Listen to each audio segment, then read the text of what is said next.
Coming off one of the best shows of the year in the Game Awards, gamers have been talking non-stop about the new Xbox console coming out next year.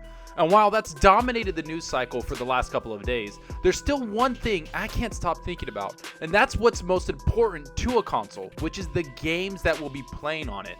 And that's what I want to talk about today. I want to dive into each game that Xbox announced at the awards show and focus more on the ones that took the spotlight. Games like Hellblade 2 and Gears Tactics, plus the new Ori games. Not to mention the completely diverse library that Xbox seems to have in their Xbox Game Studios. Because let's cut to brass task here. For the first time in what seems like forever, Xbox has announced a crazy amount of first-party games. And we haven't even gotten to the biggest game show in the world, which is E3 2020. For the last month, Xbox has been flexing a little bit with their first-party titles, and I can't wait to dive into these games and talk about the ones I'm most excited for. So let's get this going because there's a lot of games coming from the Xbox Game Studios. But before we dive into these, if you like the video, hit that subscribe button and that like button. The support is greatly appreciated.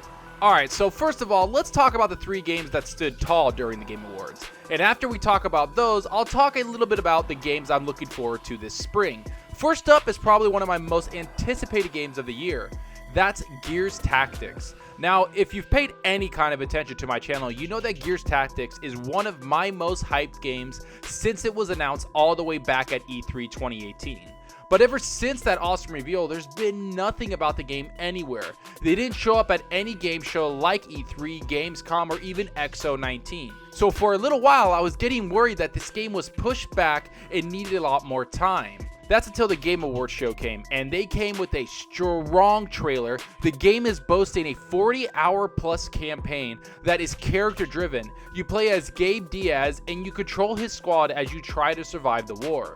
There's also a customizable squad and equipment, which to me shows that there will be a lot of strategy before you even get into a fight. And while it is turn-based strategy, the game is said to be very aggressive and fast-paced. Not to mention the massive boss battles, which I haven't really experienced a lot in games like this.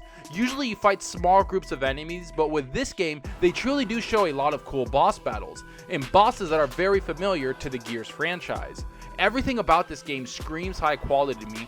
I honestly love the Gears franchise. It's my favorite Xbox franchise, and I also love strategy games. So this game is basically the best combination I've seen yet. And I never put an XCOM style game with the Gears franchise, but once they showed it, I lost my mind thinking about the possibilities and how perfect it all fits together. That's what this game brings to me. It brings a great harmony. I feel like the Gears franchise fits this game style perfectly. And I love that they're bringing it to the strategy genre.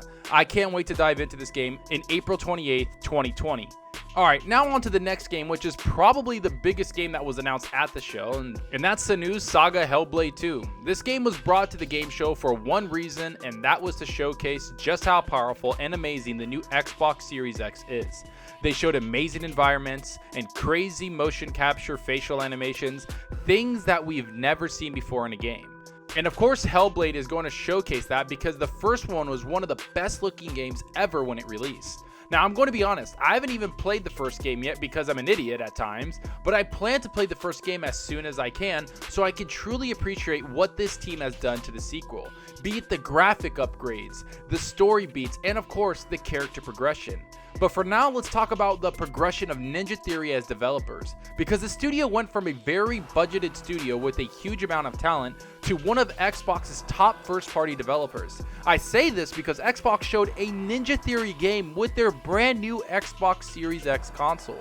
To me, that shows a lot of confidence in the studio and the product they're making. And how could they not be confident in the product? After seeing that trailer with all the graphical upgrades and the amazing music and story, you can see that Ninja Theory is shooting to make their biggest game to date. And if the new job postings that went out a few months ago is any indication of what they're trying to build, we know that they're trying to build a huge AAA game that will set the standard for graphics and animations in the gaming industry.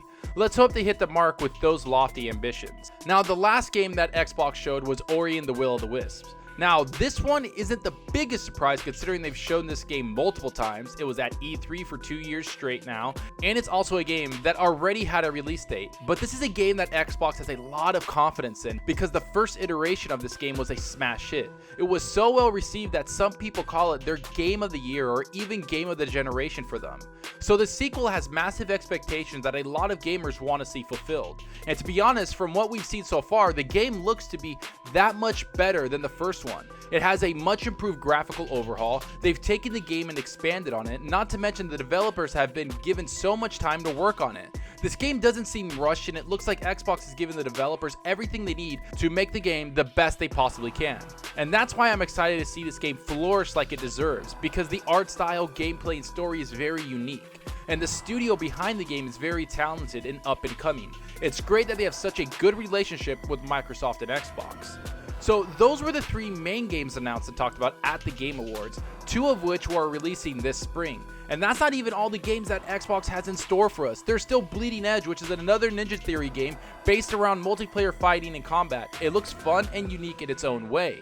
And of course, the big one for me is Wasteland 3, which is inXile's next big strategy-based RPG. This game has gotten a massive graphical overhaul and is going to showcase just how talented that new, small studio is. The game looks massive in more ways than one. But the best part about all of this is that they'll all be day and date in Game Pass. So even if you're on the fence with one of these games, you can still play them as long as you're in the Xbox ecosystem. And while that's great to see, nothing compares to the dedication that Xbox has shown towards the gaming industry.